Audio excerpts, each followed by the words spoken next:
Welcome in, One Nation, to another episode of the latest buzz, and happy MLK Day. I'm your host, TJ Wingert. Let's start by talking about the swim team, who competed at Bridgewater last Friday, and both teams took home victories against the Eagles. Women's team bested Bridgewater 115-70, and the men's team collected the W 109-75. Miles Fitzgerald won a pair of individual events to set the pace for the Lynchburg men.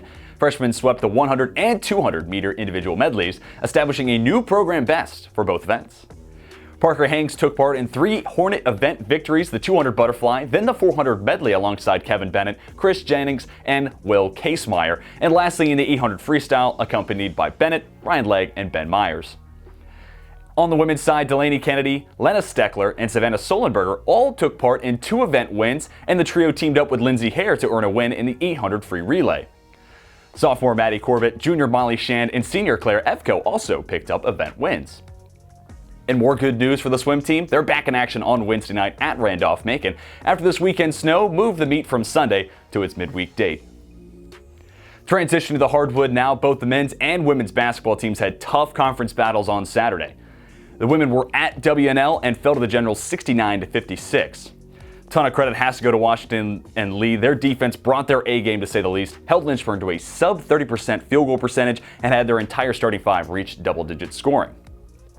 The women's team, though, has a chance to end their 3-game losing streak at home on Tuesday night as the Hornets host Virginia Wesleyan.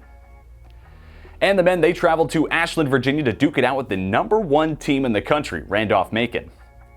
The Yellow Jackets started this game red hot and opened the contest on a 10-0 run, but after a Lynchburg timeout, the Hornets responded with a 12-2 run of their own to tie it up 12-all.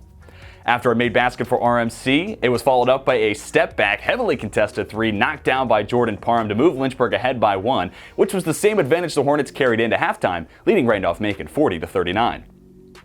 And speaking of Parham, the sophomore poured in a career-best 21 points on 7 of 13 shooting and went 2 for 6 from beyond the arc. As for the second half, however, the Yellow Jackets offense got right back to where it was at the opening of the game and ultimately topped Lynchburg 84-65.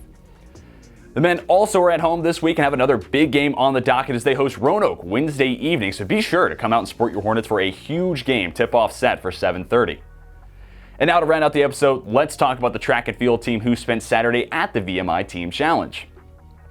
Hornets gathered 3 event victories, including Tor Hotung Davidson taking first in the mile with a time just under 4 minutes and 18 seconds, good for top 5 all time in Lynchburg program history. Sam Linezet took first in the 3K, followed not far behind by Brennan Straits in third, and then it was Lauren Massey claiming the top spot in the 3K on the women's side as the Hornets sweep the event. Also mirroring the men's results, the Hornets had Stephanie Burnett finish in third in the event. That's going to bring a close to this episode of the latest buzz. Be sure to head to lynchburgsports.com for more of the latest news, results, and stories revolving around Lynchburg athletics.